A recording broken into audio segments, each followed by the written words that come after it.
Lahirkan profil pelajar Pancasila.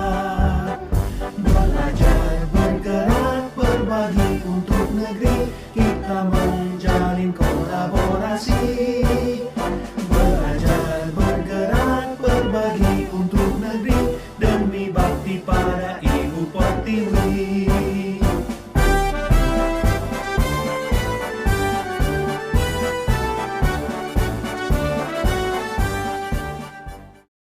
Untuk menjadi moderator pada kegiatan kita kali ini. Sebelum memulai kegiatan ini, izinkan saya untuk menyampaikan pantun. Singgah sebentar di rumah Basir, meminta tomat dan pepaya. Untuk Anda yang telah hadir, salam hormat dari saya. Baik, assalamualaikum warahmatullahi wabarakatuh. Selamat pagi dan salam sejahtera untuk kita semua. Puji dan syukur kehadirat Allah Subhanahu wa taala, Tuhan yang Maha Esa, yang senantiasa memberi kita kesehatan, kesempatan sehingga kita dapat berkumpul dan mengikuti kegiatan kita pada hari ini. Baiklah, yang saya hormati Bapak Kepala Sekolah SMP Negeri 5 Tanjung Morawa, yang saya hormati Bapak Wakil Kepala Sekolah SMP Negeri 5 Tanjung Morawa, yang saya hormati Bapak Ibu Guru serta CGP Angkatan 9. Baiklah Bapak Ibu, sebelum kita memulai acara ini, marilah kita bersama-sama menyanyikan lagu Indonesia Raya beserta lagu Mars Deli Serdang. Bapak Ibu hadirin dipersilahkan untuk berdiri.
Dilanjutkan dengan lagu Mars Deli Serdang.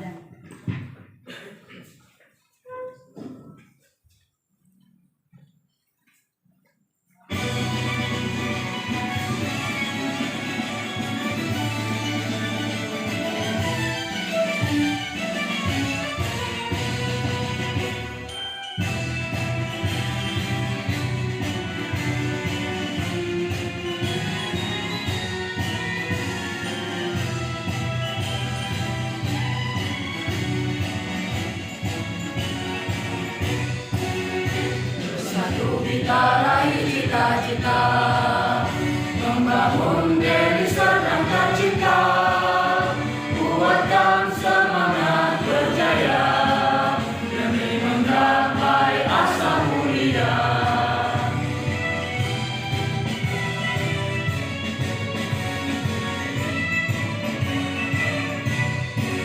Deli Serdang maju dan sejahtera, itulah visi terbuka tercinta, pemimpin arif dan bijaksana, beragam masyarakat semua, beragam agama, etnis dan budaya, bersatu padu bergandengan tangan, masyarakat religius dan bertakwa, rukun damai dalam kebinekaan. Majulah, majulah, maju, wahai Deli Serdangku, ayo maju, bersama kita bersatu. Majulah, majulah, maju, Deli Serdang tercinta, masyarakat yang berakhlak mulia. Semoga Deli Serdang tetap jaya dalam ridho dan rahmat Tuhan Yang Esa. Semoga Deli Serdang tetap jaya dalam ridho dan rahmat Tuhan Yang Esa.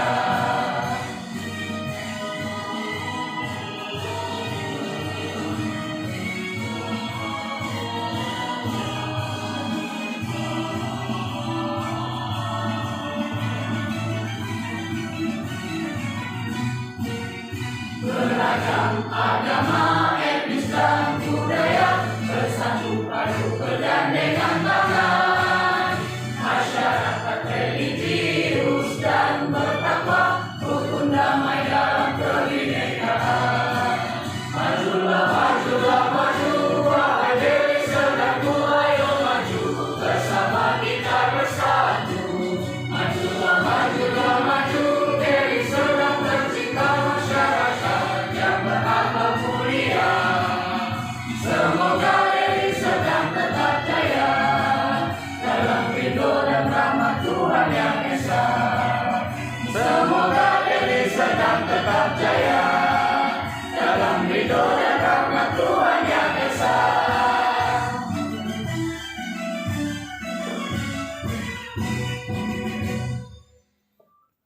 Terima kasih kepada Bapak Ibu. Hadirin dipersilakan untuk duduk kembali. Baik, acara selanjutnya yaitu doa yang akan dibawakan oleh Pak Faujal.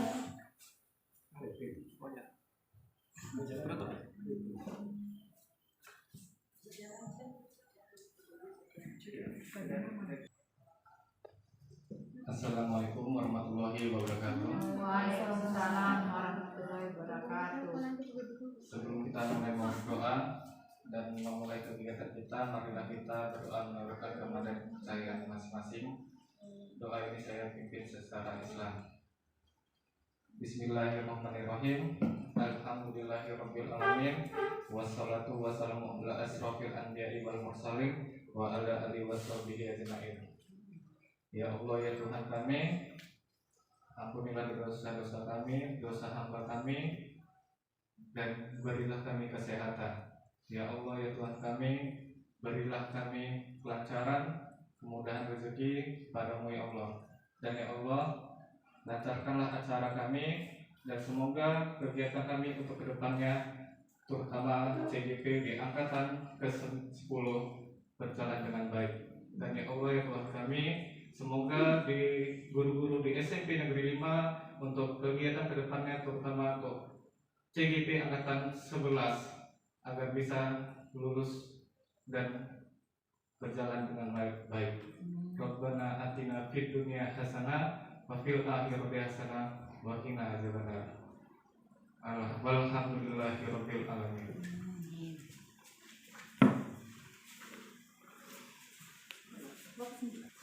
Doanya yang sudah dipimpin oleh Bapak tersebut. Baik, acara selanjutnya adalah arahan serta bimbingan dari Bapak Kepala Sekolah maupun yang mewakilinya. Kepada Bapak Ahlomuan dipersilahkan dengan segala hormat. Terima kasih kepada Ibu Sertini pembawa acara pada pagi hari ini. kita mengucap syukur dan terima kasih kepada Tuhan Yang Maha Kuasa atas segala kasih dan berkatnya. Kita masih diberikan kesehatan dan kesempatan yang baik bisa kita berkumpul di ruangan ini untuk pelaksanaan pengimbasan CGP ke-9. Yang kami hormati Bapak Kepala Sekolah, pada saat ini tidak berada di tempat, ada urusan diklat hari ini, jadi digantikan dengan saya. Yang kami hormati juga Bapak Sitompul selaku PKS Kesiswaan, dan begitu juga buat Bapak CGP ke-9, dan begitu juga buat Bapak dan Ibu Guru yang hadir pada hari ini untuk mendengarkan pengimbasan yang disampaikan oleh Bapak CGP ke-9. Mudah-mudahan apa yang diberikan oleh CGP 9 kepada Bapak dan Ibu Guru bisa kita terima, kita laksanakan dalam kegiatan proses belajar mengajar di sekolah kita. Jadi mudah-mudahan CGP 9 dapat maju terus, jaya terus untuk melaksanakan program calon guru penggerak tahun 2023. Terima kasih, mudah-mudahan kita sehat semua. Jadi kami buka acara ini, mudah-mudahan dapat berjalan dengan baik. Terima kasih.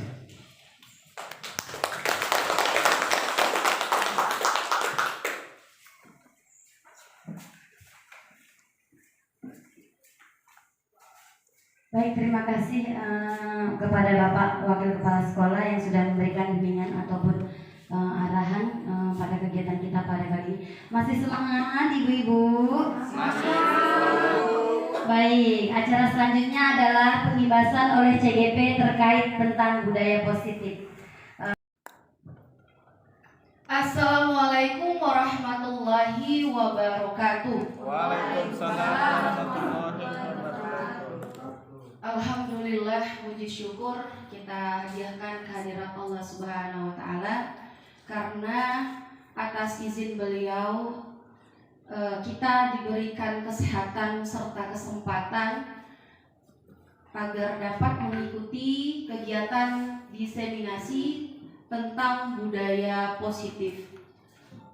Kemudian selawat dan salam tak lupa pula kita hadiahkan kepada junjungan Nabi besar Muhammad Sallallahu Alaihi Wasallam yang telah membawa kita dari alam kegelapan ke alam terang benderang seperti saat ini. Yang terhormat Kepala Sekolah atau yang mewakili Bapak Bagian Kurikulum dan Kesiswaan, Bapak Halaul Muan Syarifah MPD, dan Bapak Martoto Sitompul SPD. Yang terhormat Bapak Ibu Dewan Guru peserta pengimbasan atau diseminasi budaya positif pada hari ini. Baik, pada kesempatan kali ini izinkan saya untuk membagikan apa yang saya dapatkan selama pendidikan calon guru penggerak terkait tentang budaya positif yang nantinya kepada rekan guru sekalian akan saya paparkan. Oke. Next slide, ikuti. Mengenai penerapan budaya positif yang akan diimbaskan adalah tentang apa yang sudah kita perbuat, terkhususnya di sekolah kita tercinta SMP Negeri 5 Tanjung Purau. Namun sebelum kegiatan ini dimulai, untuk membuat semarak atau untuk membuat kegiatan ini lebih bersemangat, bolehlah ya Bapak Ibu kita lakukan ice breaking dulu. Saya mohon untuk Bapak Ibu sekiranya mengambil tempat berbaris di depan meja ini untuk melakukan kegiatan ice breaking.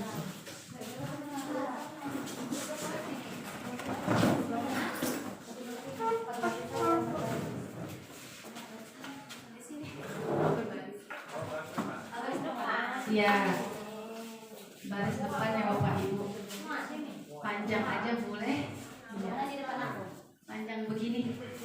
Satu baris begini. Madep ke saya. Iya.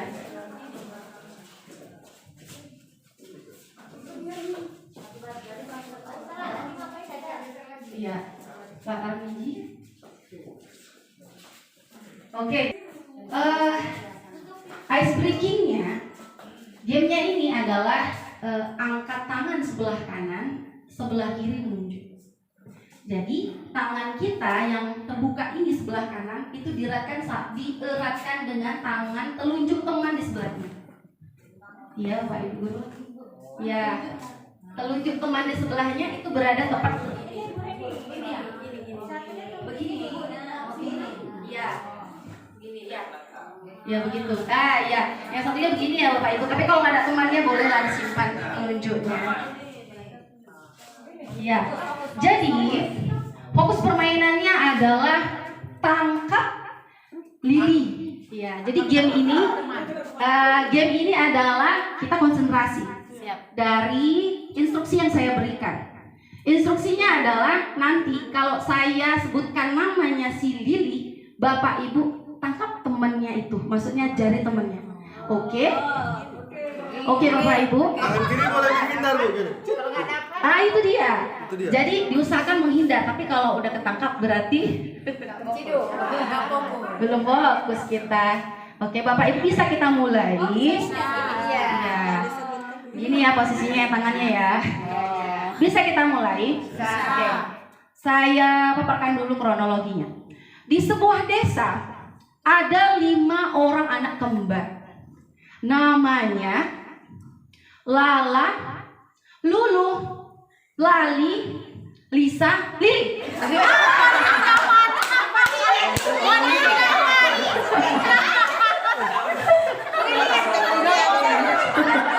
Bu Kiki kalau ini ditangkap ya Lili? Iya benar, kita tangkap lilinya.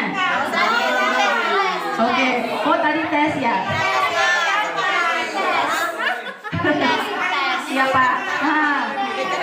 Jadi fokusnya adalah menangkap si Lili. Ya dari instruksi ceritanya.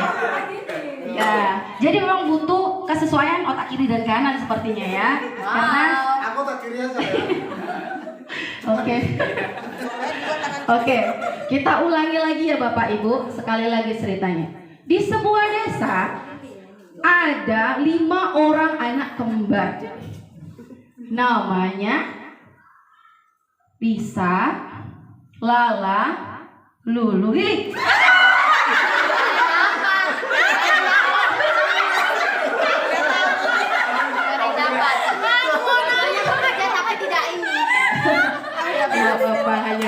Oke, kita lanjutkan lagi ceritanya. Baik Bapak Ibu, masih dengan posisi yang sama. Oke. 5 anak kembar tersebut sangat terkenal di desanya. Sampai suatu ketika Lili.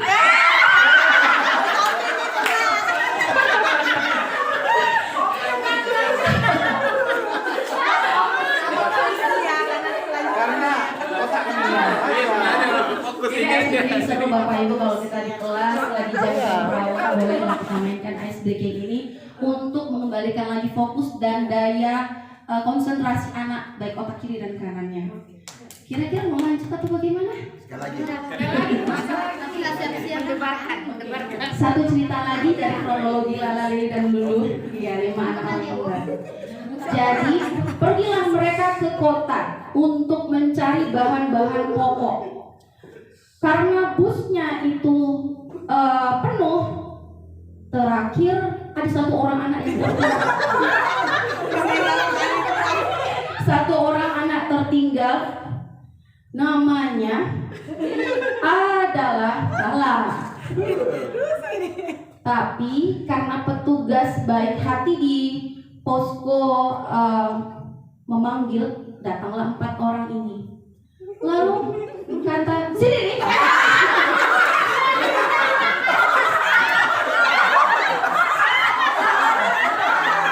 Baik.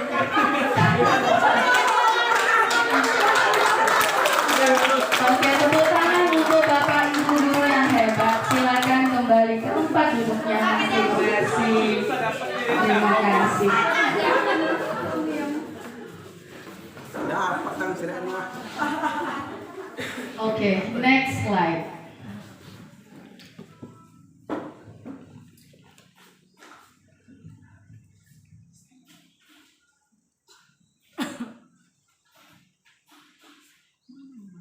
Baik Bapak Ibu, terkait apa yang kami dalami tentang budaya positif, di sana menyangkut ada 6 topik budaya positif di LK 2.1 ini. Di antaranya adalah budaya positif mengenai disiplin positif dan nilai-nilai kebajikan universal. Yang kedua, teori motivasi, hukuman, penghargaan dan restitusi. Yang ketiga, tentang keyakinan kelas. Keempat, kebutuhan dasar manusia dan dunia berkualitas. Yang kelima, posisi kontrol dari seorang guru. Sedangkan yang keenam adalah segitiga restitusi.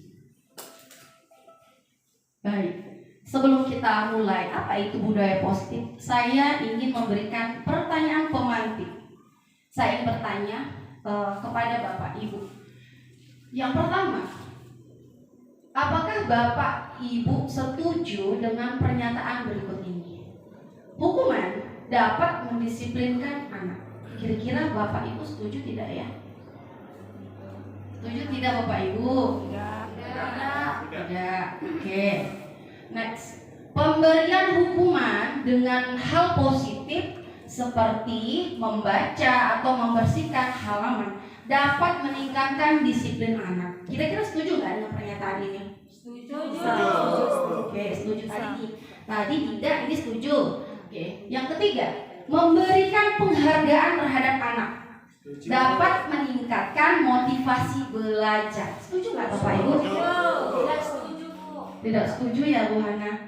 Boleh agak sedikit memberikan tanggapan? Kenapa tidak setuju? Baik, terima kasih Bu. Alasan saya tidak setuju kalau kita memberikan penghargaan terhadap anak itu karena jadinya motivasi anak itu dia mau belajar karena ingin mendapatkan penghargaan gitu. Berarti karena faktor dari penghargaan tadi bukan dari dalam dirinya sendiri. Nah itu yang membuat saya tidak setuju begitu. Terima kasih. Terima kasih untuk Bu Hana. Artinya itu hanya bertahan sementara. Kalaupun iya, ekstrinsik ya begitu ya. Oke, next slide Ibu Tiwi. Selanjutnya terkait tadi, ini ada contoh kasus. Bapak Ibu, sekarang saya ingin memberikan tugas kepada Bapak Ibu. Di sini Bapak Ibu boleh sebagai si A ataupun si B. Contoh kasusnya, ini nanti boleh ya dengan teman sebelahnya. Siapa si A, si B. Anda adalah A dan teman Anda adalah si B. Coba Anda bayangkan bahwa Anda menyimpan sesuatu yang berharga di tangan. Apakah itu emas, berlian, atau pokoknya berharga bagi si A. Kemudian kepalkan tangannya. Bapak Ibu boleh memberikan contoh sesuai dengan narasi. Boleh dengan temannya, siapa si A, si B. Ya Bapak Ibu. Siapa si A, si B dengan temannya. Nah, kemudian Anda perlu menjaga benda tersebut sekuat tenaga Anda karena begitu pentingnya untuk kehidupan Anda. Tugas B, rekan Anda adalah mencoba segala cara untuk membuka kepalan tangan Anda. Teman Anda boleh membujuk, menghardik, mengintimidasi, memarahi, menggoda, menggelitik, bawa, bahkan atau sampai menawarkan Anda agar Anda bisa membuka kepalan tangan. Boleh dalam hal ini Bapak Ibu juga membuat juga aksi nyata yang sesuai dengan paparan begini. Ya Bapak Ibu, boleh berperan nggak? Bertukar peran gitu dengan teman sebelahnya. Siapa A, siapa yang B? Yang B nanti buat narasi membujuk, asal dan si A adalah yang punya kepalan tangan tadi. Boleh Bapak Ibu? Boleh juga dengan teman di depannya.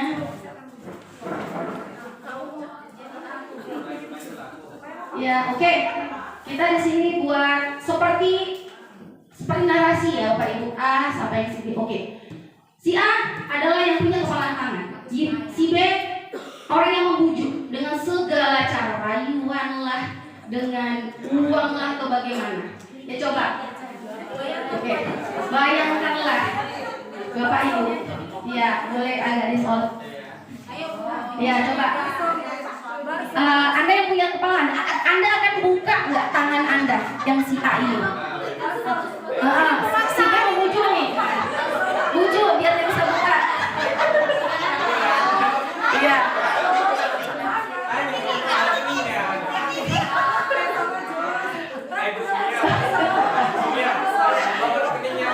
Oke.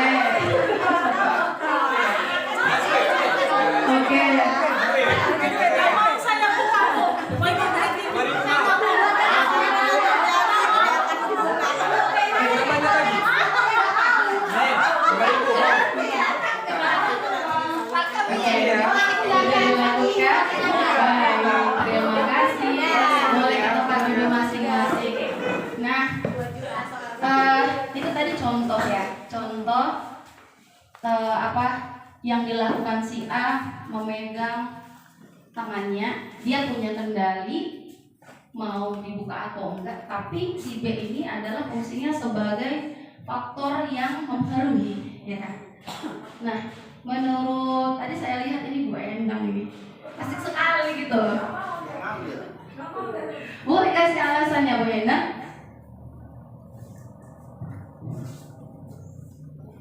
Iya, tadi saya bertahan untuk tidak membuka pegangan saya, tapi Ibu Retno mencoba menyuap-nyuap saya dengan menggoda dengan bakso. Cuma ini emas 1 kilo nih yang sudah saya buka, nggak sesuai dengan ya. Jadi saya bertahan dengan apa yang saya genggam tanda tangan saya ini. Jadi Bu Endang bersikukuh bahwa kendali adalah di tangan Bu Endang ya. Kita sepakat Bapak Ibu bahwasannya sebesar apapun pengaruh dari luar, kalau memang kontrol dari diri kita itu tidak mengizinkan untuk membuka, maka itu tidak terbuka. Jadi intinya peran kontrol apapun yang ada di luar itu hanya sebatas daripada ilusi ya. Sedangkan kontrol itu sendiri atau kekuatan itu tersendiri ada di dalam diri kita. Oke, next slide.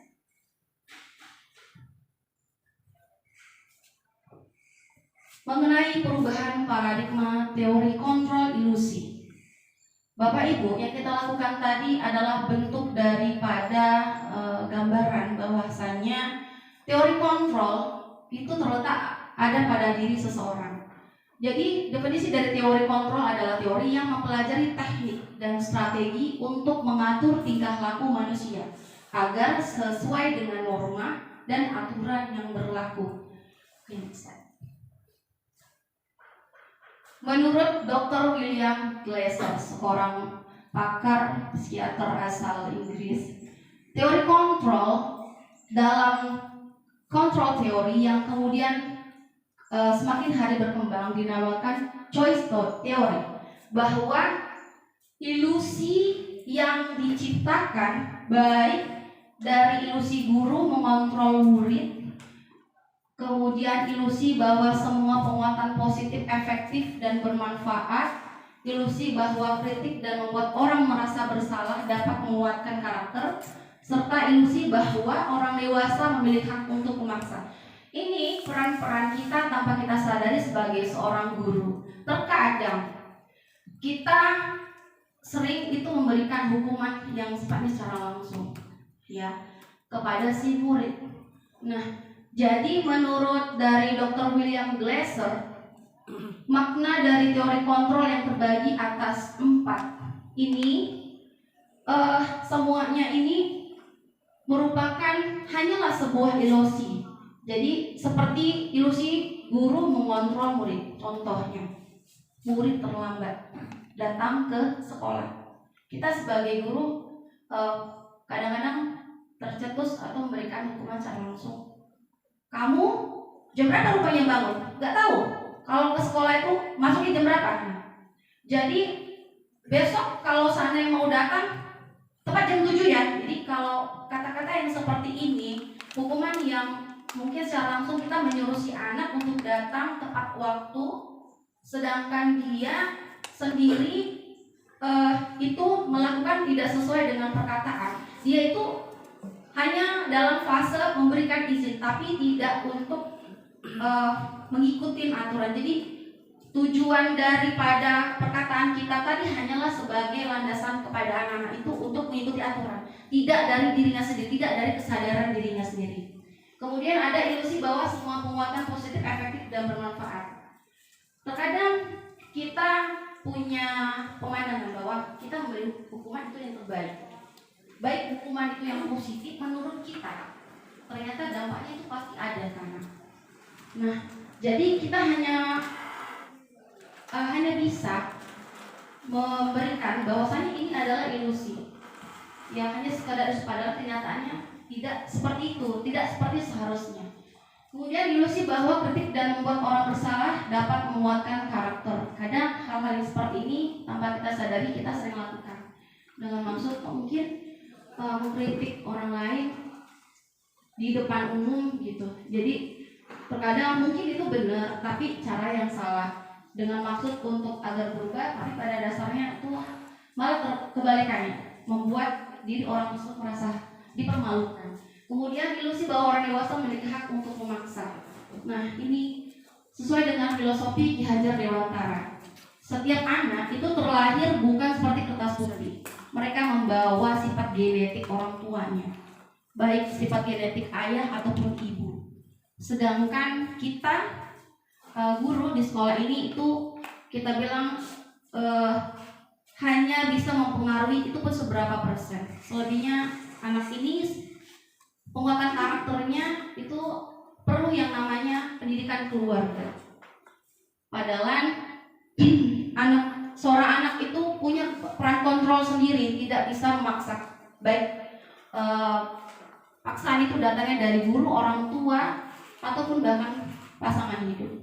Next slide. Perubahan paradigma stimulus respon teori. Siapa sesungguhnya yang memiliki kontrol pada stimulus respon atau respon yang kita berikan seperti tadi? Nah, kamu terlambat, besok datang jam 8. Itu menurut kita sudah bagus, padahal realnya tidak seperti itu. Jadi teori stimulus respon itu berbanding terbalik dengan teori kontrol. Kemudian semua orang melihat hal yang sama, padahal kebalikannya setiap orang memiliki gambaran yang berbeda. Selanjutnya, kita mencoba mengubah orang agar berpandangan sama dengan kita, padahal kita berusaha memahami pandangan orang lain tentang dunia.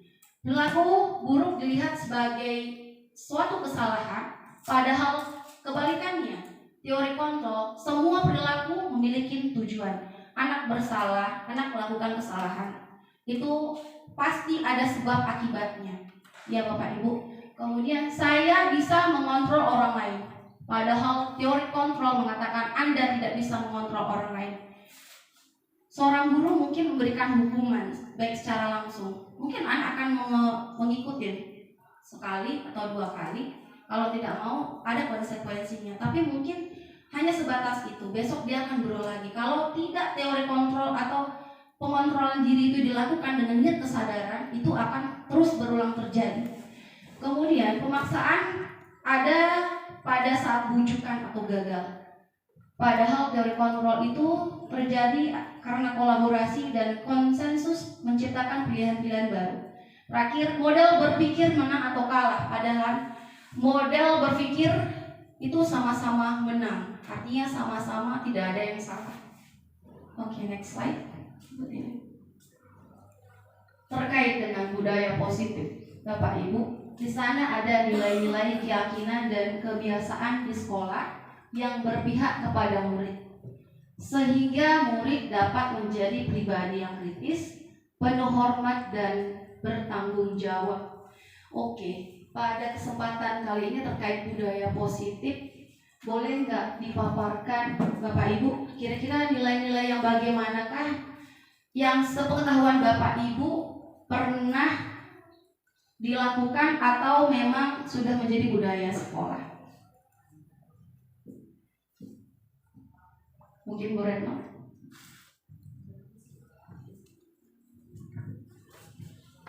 Terima kasih Bu Diki. Sepengamatan saya yang sudah terjadi budaya positif di sekolah kita adalah Risaku, di mana kita menanamkan pada setiap siswa bila melihat sampah langsung kutip, dilihat sampah kutip tanpa harus kita suruh-suruh atau kita marahi.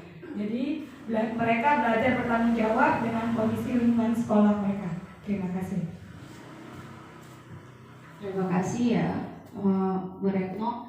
Benar, salah satunya poin yang sudah dilakukan itu adalah tentang nilai-nilai seperti tadi yang disebutkan Bu Retno terkait dengan cinta akan lingkungan sekitar ya, atau sekolah. Next slide.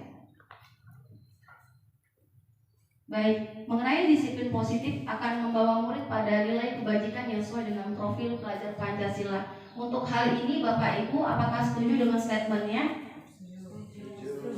Setuju ya, bahwa kita meyakinin dan juga memang salah satu tujuan bahwa adanya disiplin positif yang tercipta itu mengarah kepada terciptanya daripada nilai-nilai dari profil pelajar Pancasila, di mana di sana ada nilai tentang keimanan dan ketakwaan, ada berkebinekaan global, gotong royong, mandiri, bernalar kritis dan kreatif. Nah, Bapak Ibu, seperti yang tadi saya katakan, bahwa murid melakukan kesalahan itu tidak terlepas daripada ada alasannya. Nah, di sini dipaparkan ada 5 kebutuhan dasar manusia. Setiap orang pasti pernah melakukan kesalahan dan ada alasan serta tujuannya. Di sana, apakah itu tentang 5 kebutuhan dasar bertahan hidup? Kemudian 5 kebutuhan dasar kurangnya kasih sayang yang diterima. Kemudian tentang penguasaan. Selanjutnya kebebasan dan kesenangan. Mengenai 5 kebutuhan dasar ini saya akan berikan contoh. Studi kasus. Ibu Ambar, guru wali kelas 2A di SD Pelita Hati, sedang bingung menghadapi ulah salah satu murid di kelasnya, Doni. Beberapa anak di kelas 2A telah datang kepadanya dan mengeluh tentang Doni yang seringkali meminta bekal makanan siang mereka dengan secara paksa. Jika Bapak Ibu menghadapi situasi seperti Ibu Ambar, apa yang akan Bapak Ibu lakukan? Kemudian kira-kira apa alasan Doni melakukan itu? Boleh pendapatnya Bapak Ibu tentang studi kasus kalau dikaitkan dengan 5 kebutuhan dasar tadi? Boleh. Next slide yang sebelumnya dia ini. Kalau dikaitkan dengan ini dia masuk yang mana ya Bapak Ibu studi kasusnya? Kesempatannya yang diberikan oleh Ibu Kiki. Di sini saya ingin mencoba menjawab, apakah menurut Anda kira-kira apa alasan Doni melakukan? Kenapa dia selalu mengeluh menghadapi bagaimana guru tersebut mengeluh menghadapi Doni yang selalu meminta makan siang kepada temannya? Menurut saya di sini dari aspek kurangnya kasih sayang. Dia butuh perhatian. Apakah dari pihak keluarganya, orang tuanya, ataupun dari pihak guru. Dia ingin diperhatikan supaya guru bisa memberikan arahan atau bimbingan yang lebih pada dirinya. Maka dia melakukan hal tersebut. Ya, jadi kira-kira apa alasan Doni melakukan hal tersebut? Jadi dengan melakukan hal tersebut, maka si Doni akan diberikan perhatian khusus oleh guru tersebut dan dia akan merasa senang dan merasa diperhatikan. Ya, terima kasih atas kesempatannya. Terima kasih untuk Ibu Wandini. Baik, saya setuju. Saya rasa pun Bapak Ibu di sini juga setuju dengan statement Ibu Wandini dengan studi kasus ini. Tapi jika boleh saya tambahkan, bisa jadi kebutuhan dasar yang pertama juga belum terpenuhi untuk mempertahankan hidup. Bisa jadi dalam anggota keluarganya dia 10 bersaudara, kurang makan pula. Jadi kasusnya ketika di sekolah terjadilah seperti ini. Dia meminta-minta. Mungkin untuk sebagian orang itu berpikirnya anak nakal. Tapi kembali lagi tentang pemenuhan kebutuhan dasar setiap manusia melakukan kesalahan itu ada alasan dan tujuannya. Nah, maka dalam studi kasus ini maka perlulah kita sebagai seorang guru untuk mencari tahu dahulu sebelum memberikan hukuman atau sanksi kepada anak tersebut. Oke, next slide. Nah, terkait dengan pemberian sanksi atau hukuman, di sana ada 5 posisi kontrol kita sebagai seorang guru. Apa itu? Posisi kita sebagai seorang guru di sana ada sebagai penghukum. Contohnya, terkadang baik saya atau mungkin Bapak Ibu di sini, jika anak melakukan kesalahan seperti tidak mengerjakan PR, kita kadang dengan secara langsung, kamu diri sampai jam pelajaran habis. Nah, pemberian hukuman yang seperti ini atau secara langsung tanpa kita telusuri alasannya atau masalahnya sampai dia melakukan hal itu, inilah yang disebut fungsi kontrol guru sebagai penghukum. Kemudian pembuat rasa bersalah. Saya rasa baik saya atau Bapak Ibu juga terkadang melakukan hal ini. Contohnya, kalau anak buat kesalahan atau contoh dia cabut dari sekolah, kadang tanpa kita sadari kita sering berkata seperti ini, kamu ya datang ke sekolah bukannya bagus-bagus, kasihan sama orang tua kamu yang sudah cari uang panas-panas, kamu gak kasihan sama ibu? Dimarahin terus, ditegur terus kalau anaknya bersalah. Posisi seperti ini sering kita lakukan. Ya Bapak Ibu. Kemudian sebagai teman, misalnya anak murid kita terlambat, kemudian cara menegur kita pun dengan bahasa seperti teman. Ih, kamu Tarmiji terlambat. Kenapa kamu terlambat? Kemudian anak itu nanti menjawab, iya loh Bu, biasa. Tidurnya terlambat loh Bu. Kita kan bestie Bu. Kita nggak boleh ya Bapak Ibu memposisikan seperti ini. Kenapa? Karena harus ada yang namanya sekat. Artinya guru itu lebih di atas daripada murid, agar dia juga bisa menghormati dan juga menghargai kita. Jadi ketika anak melakukan kesalahan, dia tidak semena-mena dan juga sesuka hati. Jadi hilang kontrol kepada peraturan yang telah dibuat sekolah. Nah, untuk selanjutnya pemantau. Untuk pemantau ini seperti ini. Kita cuma melihatnya anak itu dari jauh dengan tatapan yang tajam sambil melotot. Anak itu mungkin tidak paham bahwasanya kita marah, tidak melakukan apa-apa. Ini adalah posisi kontrol dari seorang guru sebagai pemantau. Nah, yang kelima dan yang paling dianjurkan adalah posisi sebagai manajer. Apa itu posisi sebagai manajer? Ibu Tiwi bisa masuk ke Canva yang satu lagi, aksi nyata. Baik Bapak Ibu, ini akan ada kaitannya dengan segitiga restitusi. Apa itu segitiga restitusi? Mari kita perhatikan bersama. Jadi Bapak Ibu, dalam menangani studi kasus atau masalah peserta didik atau anak-anak kita, sangat disarankan untuk mengambil kebijakan sebagai manajer dengan menerapkan segitiga restitusi. Apa itu segitiga restitusi? Jadi dalam proses segitiga restitusi itu menciptakan kondisi bagi murid untuk memperbaiki kesalahan mereka sehingga mereka bisa kembali pada kelompok mereka dengan karakter yang lebih kuat menurut Gosen tahun 2004. Restitusi itu bukan untuk menebus kesalahan Bapak Ibu. Restitusi adalah tawaran dan juga bukan paksaan. Restitusi fokus pada solusi dan dapat mengembalikan murid yang berbuat salah pada kelompoknya.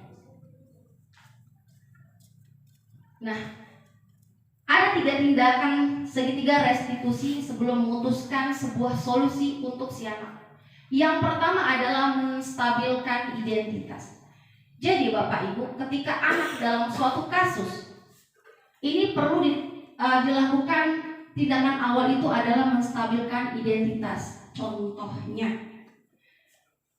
nak, sini lah nak. Ya Bu, kamu tahu nggak kenapa kamu dipanggil? Nggak tahu Bu. Begini, saya mendapatkan laporan dari wali kelas kamu. Katanya kamu tadi bertengkar dengan teman sekelas kamu. Iya Bu. Kalau boleh tahu kenapa kamu bertengkar? Jadi ditanya dulu Bapak Ibu, tanya dulu masalahnya. Kemudian setelah dia jelaskan, posisikan kita sebagai dia. Gak apa-apa nak, setiap orang pasti buat kesalahan.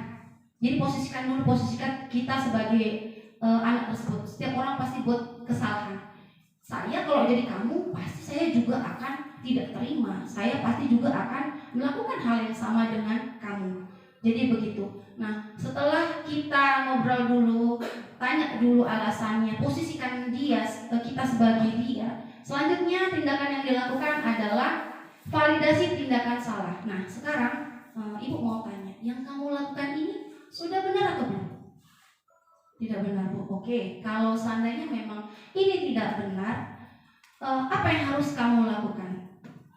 Seharusnya saya harus lebih sabar ya Bu, tidak langsung ngajak bertengkar gitu. Saya harusnya ngobrol dulu Bu ke Ibu, laporkan dulu. Nah, itu kamu tahu. Jadi kita anak diajak berdiskusi untuk memikirkan perbuatannya. Setelah kita tanya dulu validasi tindakannya yang dia buat dengan memposisikan diri sebagai dia, tanya dulu yang dia buat sudah tepat atau belum. Selanjutnya yang dilakukan adalah mensinkronkan dengan keyakinan kelas yang kita sepakati. Oke, kamu yang kamu lakukan menurut kamu kan sudah tidak benar. Oke, kalau dikaitkan dengan poin keyakinan kelas, keyakinan kelas yang mana yang sudah kamu langgar? Nah, setelah dia melalui proses menstabilkan identitas, validasi tindakan, kemudian menanyakan keyakinan, barulah di sana ketemu solusinya. Oke, kamu mau berubah? Kamu mau bekerja sama untuk tidak melakukannya lagi? Kamu mau meminta maaf? Nah, dicari solusi. Jadi ini sangat disarankan bagi kita Bapak Ibu guru dengan pemaparan saya tadi dengan posisi kontrol. Oke, ini ada selanjutnya adalah ini next aja, langsung studi kasus. Ada contoh yang saya buat di kelas.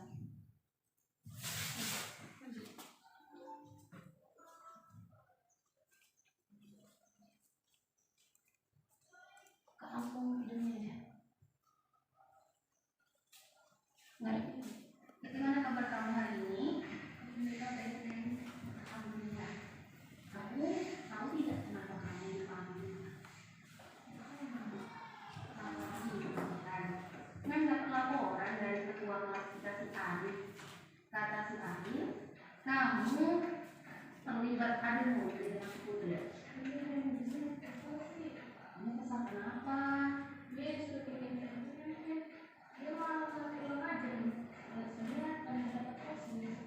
Oh begitu.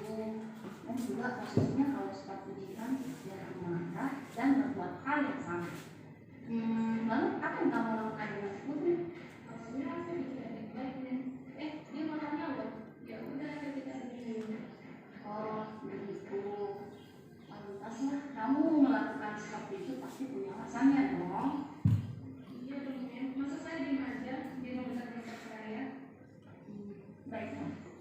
Kalau begitu kan, yuk sekarang kita coba deh menanyakan keyakinan kelas. Sikap yang Jihan buat dengan memerintahkan Putri marah kepada si Putri di depan kelas, kira-kira sesuai tidak ya dengan keyakinan kelas kita? Oke, kalau memang tidak sesuai, kira-kira konsep yang bagian yang manakah kira-kira yang tidak sesuai dengan keyakinan kelas kita? Nah, itu Jihan tahu. Lalu, apakah Jihan mau menyelesaikan masalah ini?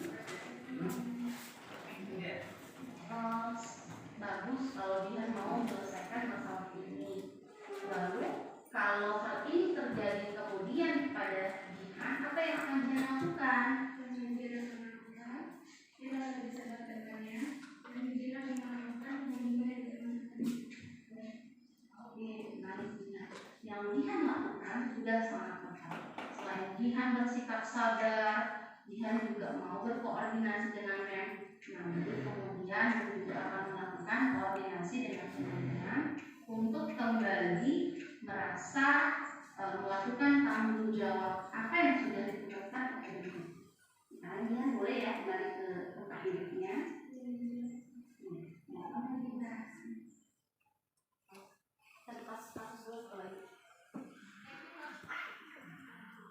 Ini Azif. Oke, bagaimana kabar hari ini, Nak? Baik. Begini guys, mendapat kabar dari teman kamu dan juga guru mata pelajaran.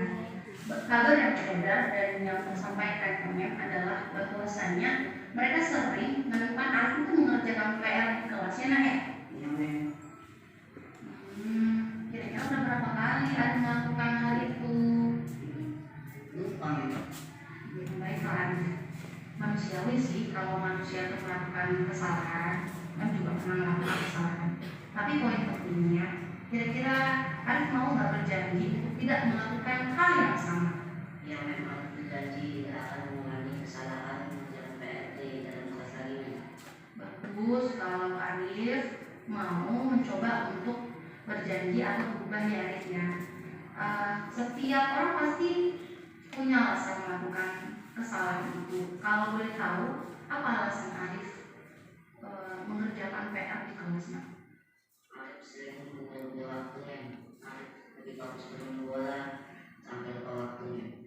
Oh, begitu masalahnya. Kalau disandingkan dengan keyakinan kelas yang kita sepakati, kira-kira keyakinan kelas mana yang sudah Arif langgar, Nak? Oke, bukan disiplin waktu ya Arif. Menurut Arif, disiplin waktu itu penting nggak sih, Nak? Disiplin waktu Arif bisa manajemen waktu, belajar, bermain, dan istirahat. Oke, itu Arif sudah mengetahui ya. Oke, kalau seandainya Arif melakukan hal ini, ya mudah-mudahan tidak terulang lagi sih. Kira-kira apa itu yang harus Arif lakukan agar kejadian yang sama ini tidak terulang lagi di kelas? Tidak menunda-nunda PR untuk berhenti pada hari itu juga setelah sekolah. Bagus tadi. Solusinya udah ketemu nih ya. Tinggal lagi untuk penguatannya nanti MEM akan bekerja sama dengan orang tua kamu sebagai controlling untuk tugas-tugas kamu di rumah dan juga pengingatkan dan juga berkoordinasi dengan teman-teman kamu kalau ada kedepannya PR untuk saling mengingatkan baik secara langsung ataupun nanti melalui pesan WA. Ya, Arif ya. Oke, sekarang ini kamu sudah membuat kesepakatan dengan MEM ya untuk tidak melakukan hal yang sama dan juga sudah ketemu solusinya. Baiklah, untuk saat ini saya ucapkan terima kasih kepada Arif. Arif sekarang boleh ya kembali ke tempatnya ya Arif ya. Terima kasih masukannya.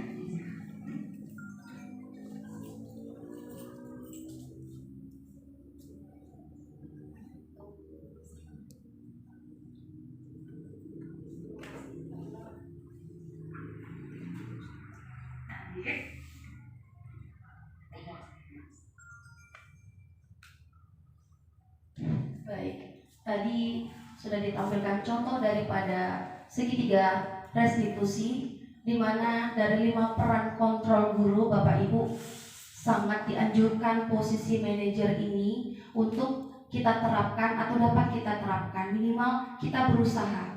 Perubahan itu mungkin tidak langsung bisa terjadi, tapi pelan-pelan terjadi. Atau seminimal pemantau lah dengan posisi kontrol guru. Dan untuk mengidentifikasi masalah ada baiknya kita analisis dulu dari 5 kebutuhan dasar manusia. Kira-kira anak didik kita atau peserta didik kita ini masuk dalam kategori yang mana. Demikianlah dari pemaparan yang saya lakukan atau diseminasi yang saya lakukan. Bapak Ibu, saya persilakan kepada Bapak Ibu yang ingin memberikan tanggapan. Terima kasih. Boleh Ibu Tiwi juga.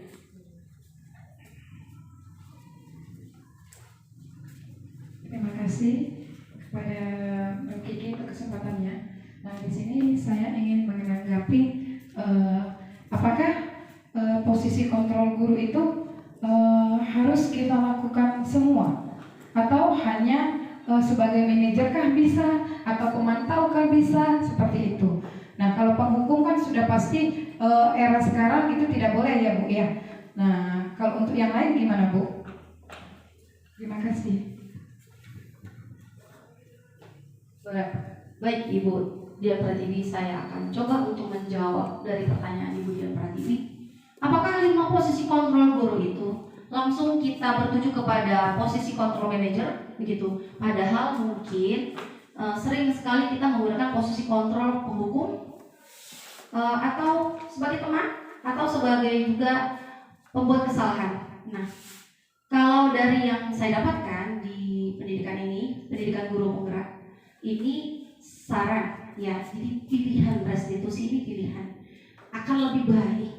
Jadi kalau seandainya memang kita sudah sering bergantung sebagai penghukum yang tadi saya paparkan, tidak masalah kita berubah sedikit demi sedikit. Dilihat dulu sepertinya bentuk masalahnya seperti apa. Dan saya rasa Bapak Ibu juga dalam hal ini dapat memutuskan dengan sikap yang bijaksana. Tapi memang sebaiknya segitiga restitusi ini boleh juga jadikan budaya sekolah, perlahan demi perlahan menjadi pilihan Bapak Ibu dalam menangani studi kasus. Itu saja Bapak Ibu. Jadi pilihannya adalah sebagai alternatif pilihan, tapi memang disarankan gitu. Terima kasih Ibu Dian Pratiwi. Mungkin demikian daripada hasil diseminasi saya Bapak Ibu. Kurang lebih saya mohon maaf. Saya akhiri dengan wabillahi taufik wal hidayah. Assalamualaikum warahmatullahi wabarakatuh.